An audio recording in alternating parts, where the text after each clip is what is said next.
नमस्कार, आपका स्वागत है फटाफट खबरों में। आज हम लेकर आए हैं हिमाचल प्रदेश के हर छोटे बड़े शहर की सबसे तेज और ताजा खबरें।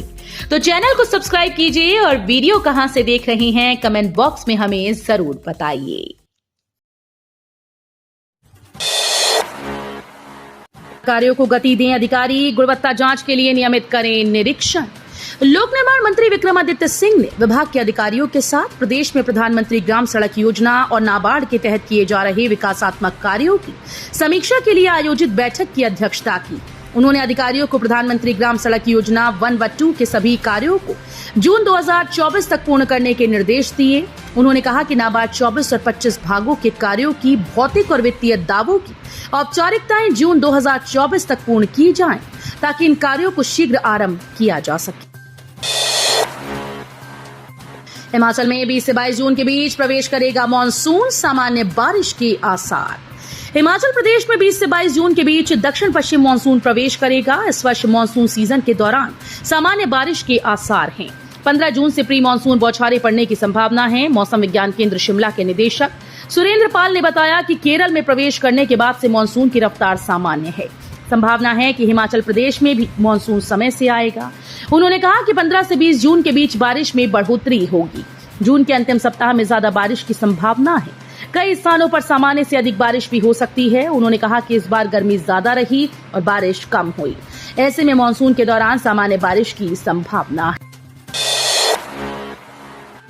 हिमाचल के राशन डिपों में रिफाइंड तेल 7 रुपए हुआ सस्ता। हिमाचल प्रदेश के राशन कार्ड उपभोक्ताओं के लिए राहत भरी खबर है। अब डिपो में रिफाइंड तेल 7 रुपए सस्ता मिलेगा। पहले उपभोक्ताओं को तेल 104 रुपए प्रति लीटर मिल रहा था, अब 97 रुपए प्रति लीटर मिलेगा। बाजार में दामों में गिरावट आने के कारण तेल सस्ता हुआ। डिपो में उपभोक्ताओं को इस माह यानी जून में रिफाइंड का तेल सस्ता मिलेगा। ऐसे आम उपभोक्ताओं को राहत मिलेगी। वहीं सरसों के तेल के दामों में गिरावट नहीं आई। सरसों का तेल पहले की तरह 110 रुपए प्रति लीटर के हिसाब से ही मिलेगा। पर्यटकों के लिए खुशखबरी, मनाली लेह मार्ग वाहनों के लिए खुला। अब दोनों तरफ से आ जा सकेंगे वाहन। सामरिक दृष्टि से महत्वपूर्ण मनाली लेह मार्ग दोनों ओर से वाहनों के लिए बहाल कर दिया गया है। इससे पहले एक दिन लेह से तो एक दिन मनाली से वाहन भेजे जा रहे थे। बारालाचा दर्रे को आर पार करने के लिए लाहौल स्पीति प्रशासन ने दारचा व सरचू से आने जाने के लिए समय निर्धारित किया। पर्यटक अब रोज बारालाचा सहित शिंकुला दर्रे के भी दीदार कर सकेंगे। प्रशासन ने वीरवार को इसकी अधिसूचना जारी कर दी। सुप्रीम कोर्ट का हिमाचल सरकार को निर्देश, दिल्ली को देना होगा 137 क्यूसेक अतिरिक्त पानी। उच्चतम न्यायालय ने गुरुवार को हिमाचल प्रदेश सरकार को निर्देश दिया कि वो मौजूदा गर्मी के दौरान राष्ट्रीय राजधानी में गंभीर पेयजल संकट के मद्देनजर उनके पास उपलब्ध 137 क्यूसेक अतिरिक्त पानी शुक्रवार को दिल्ली छोड़ दे। न्यायमूर्ति प्रशांत कुमार मिश्रा और न्यायमूर्ति केवी विश्वनाथन की पीठ ने दिल्ली सरकार की रिट याचिका पर आदेश पारित करते हुए अपर यमुना रिवर वाटर बोर्ड को निर्देश दिए कि वो दिल्ली को पानी आपूर्ति सुनिश्चित करने के लिए हरियाणा के हथनी कुंड में अतिरिक्त आपूर्ति को मापे।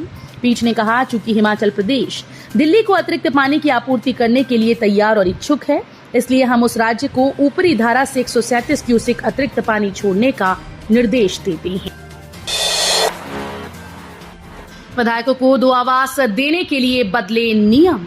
हिमाचल विधानसभा ने विधायकों को आवंटित किए जाने वाले आवास के नियमों में बदलाव किया है। ये बदलाव कैग के ऑडिट ऑब्जेक्शन का रास्ता निकालने के लिए किया गया। विधानसभा स्पीकर की ओर से यह अधिसूचना 3 जून को जारी की गई, जिसे राजपत्र में प्रकाशित किया गया है। इसके अनुसार विधानसभा ने Himachal Pradesh legislative assembly members rules 2002 के रूल 3 में संशोधन किया। इसमें कहा गया कि सामान्य तौर पर एक विधायक को एक ही आवास का आवंटन किया जाएगा, लेकिन जो विधायक एक से ज्यादा बार जीत कर आया हो उसे उपलब्धता के अनुसार 2 सेट दिए जा सकते हैं।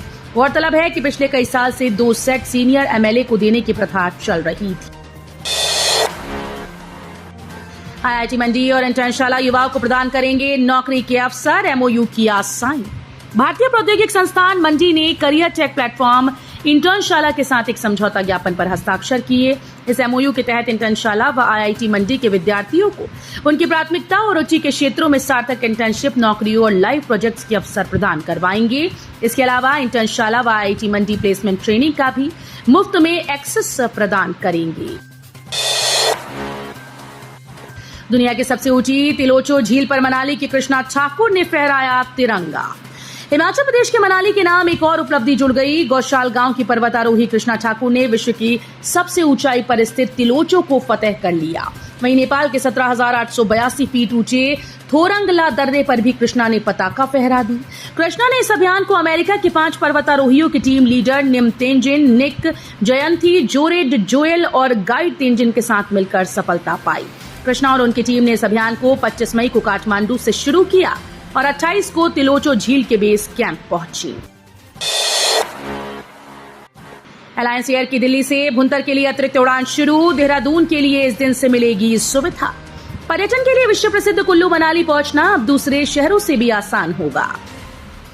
पर्यटन सीजन में एलायंस एयर ने दिल्ली से भुंतर के लिए अतिरिक्त उड़ान सेवा शुरू कर दी। 2 जून से शुरू हुई ATR 72 जहाज से पर्यटकों को कुल्लू मनाली पहुंचने में आसानी होगी। ये सप्ताह में बुधवार और रविवार को चलेगी। 18 जून से एयरलाइन कुल्लू से देहरादून के लिए उड़ान योजना शुरू होगी। इस रूट पर ATR 72 की सप्ताह में 3 दिन मंगलवार, वीरवार, शनिवार को उड़ानें होंगी। थप्पड़ कांड पर आया कंगना रनौत का बयान, बताया मौके पर क्या हुआ। चंडीगढ़ एयरपोर्ट पर गुरुवार दोपहर को CISF की महिला कांस्टेबल पर हिमाचल प्रदेश की मंडी संसदीय क्षेत्र से नवनिर्वाचित भाजपा सांसद कंगना रनौत को थप्पड़ मारने का आरोप लगा। बताया जा रहा है कि किसानों पर कंगना के दिए बयान को लेकर महिला सिपाही नाराज थी। थप्पड़ कांड उस समय हुआ जब कंगना चंडीगढ़ से दिल्ली वापस जा रही थी। अब थप्पड़ कांड के बाद कंगना का बयान सामने आया। उन्होंने अपने सोशल मीडिया अकाउंट पर वीडियो संदेश जारी कर बताया कि मौके पर क्या हुआ था। कंगना ने वीडियो संदेश जारी कर कहा, मुझे बहुत सारे फोन आ रहे हैं, मीडिया के भी और मेरे शुभचिंतकों के भी। सबसे पहले तो मैं आपको बता दूं कि मैं सुरक्षित। जयराम दिन में देख रहे सपने, 5 साल चलेगी कांग्रेस सरकार। नेता प्रतिपक्ष जयराम ठाकुर मुंगेरी लाल के सपने देख रहे हैं और भाजपा सरकार बनाने की तारीख पर तारीख दे रहे हैं। ग्रामीण विकास और पंचायती राज मंत्री अनिरुद्ध सिंह ने वीरवार को शिमला से यहां जारी एक बयान में ये बात कही।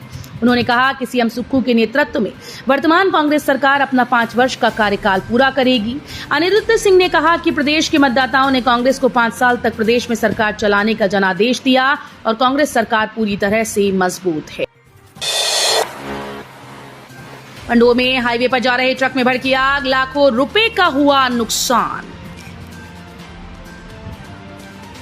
मंडी जिले में नेशनल हाईवे पर फिल्मी स्टाइल में सड़क पर चलते हुए ट्रक को लगी आग लग गई और पल भर में गाड़ी का अगला हिस्सा आग की भेंट चढ़ गया।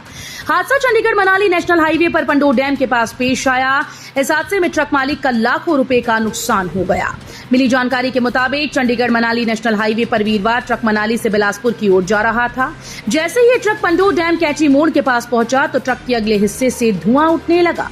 ट्रक चालक प्रकाश चंद ने मुस्तैदी दिखाते हुए गाड़ी को सड़क किनारे खड़ा किया और अपने एक अन्य साथी संग ट्रक से छलांग लगा दी। सैनिक कुलविंदर सिंह राज के सम्मान के साथ पंचतत्व में विलीन, जम्मू आर्मी कैंप में हुआ ये हादसा। जिला ऊना के हरोली उपमंडल के तहत पंडोगा के रहने वाले डोगरा रेजिमेंट के सैनिक कुलविंदर सिंह की अंत्येष्टि वीरवार को राजकीय सम्मान के साथ उनके पैतृक गांव के शमशान घाट में की गई। कुलविंदर सिंह करीब 20 दिन पूर्व जम्मू के आर्मी कैंप में हुए भीषण अग्निकांड के दौरान आग पर काबू पाते समय 60% से ज्यादा झुलस गए थे। उन्हें आर्मी अस्पताल उधमपुर में उपचाराधीन करवाया गया। करीब 20 दिनों तक चली जिंदगी और मौत की इस जंग में कुलविंदर सिंह की सांसों की डोर टूट गई। कुलविंदर सिंह अपने पीछे पत्नी और 11 व 8 साल के 2 बेटे छोड़ गए। तो ये थी आज की फटाफट खबरें। हम मिलेंगे अगले बुलेटिन में, तब तक के लिए धन्यवाद। जय हिंद।